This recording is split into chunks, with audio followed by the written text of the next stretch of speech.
where we fire at 2,350 degrees.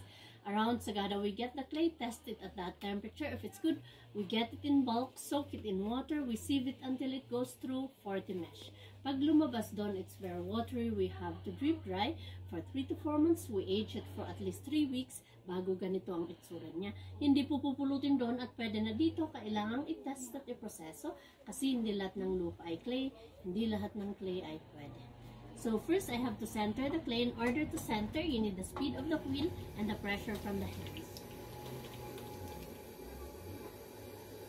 Once it's centered, everything starts with the cylinder.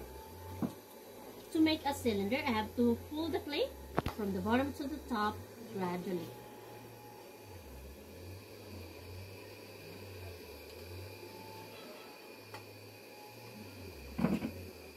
I'm pulling the clay with both pressure from my left and right, going with the speed of the wheel to maintain the centerness.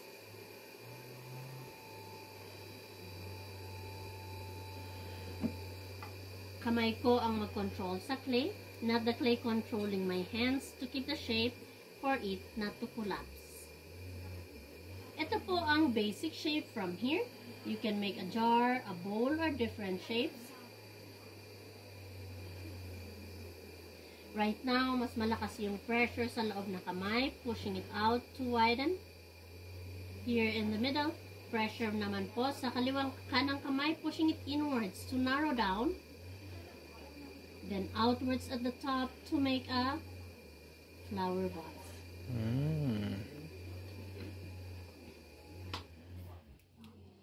Pwede rin po siyang maging pichel, paglagyan ng huso na ganyan. That's all I can do right now. I let it dry for 5 days. After 5 days, we put the handle, trim the bottom. Then, ipa-dry ng 1 month. Air dry lang po. Ilagay namin sa oven for 12 hours of firing. Wait for 2 days of cooling down. We bring it out. Then, apply the glazes. Ang glaze yung nagbibigay kulay at nagpapakintab pero hindi lalabas upon application. It has to go through the oven for 14 to 16 hours of glaze firing in order for the color to come out and for it to become shiny. Kasi hindi pintura na ipahid natin, makikita na kaagad ang kulay. That's why they're safe for food containers.